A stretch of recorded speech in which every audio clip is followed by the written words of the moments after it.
خسرو، دفترچه منو ندیدی؟ نه، مگه مدرسه میری آقا جان؟ مزه نریز پسر. صبح یه دفترچه خریدم که لیست کارامو توش بنویسم تا یادم بمونه انجامشون بدم. الان یادم نیست خود دفترچه رو کجا گذاشتم. برو خدا را شکر کنم مستفسر که وضع حافظه شما از من بهتره قربان. چطور مگه؟ صبح پاسورد و تلگرام رو عوض کردم، یه چیزی گذاشتم که فقط خودم بدونم و خدا. الان دیگه فقط خدا میدونه، هر چی میزنم اشتباهه. خدا هم که لو نمیده پاسورد چی بود. به به، جهان مملکت باش.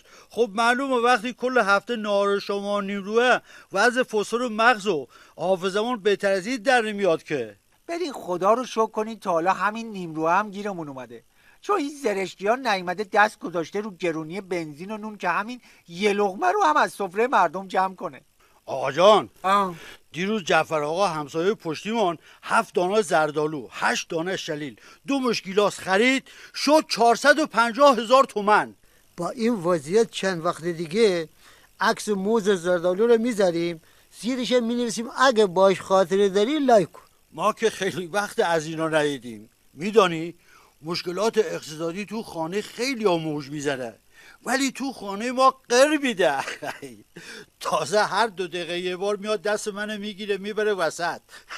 ای روزگار. پسر جان، این وضعیت اکثریت مطلقه، فقط مشکل ما نیست. عمو سفتر، یکی از بچه‌ها شب سال نو میگفت آرزوش اینه که توی یه خونه گرون زندگی کنه. الان واسم نوشت آرزوش برآورده شد، صابخونه زنگ زده ایجارش رو 3 برابر کرده. خسرو، حواست باشه صابخونه زنگ زد گوشی رو بر نداری. اگه ورداشتی سراغ منو گرفت بگو هفته پیش مردم. خدا نکنه آقا جان شما بری کرایه خانه را کی میده؟ مردشور دلواپسی تو ببره.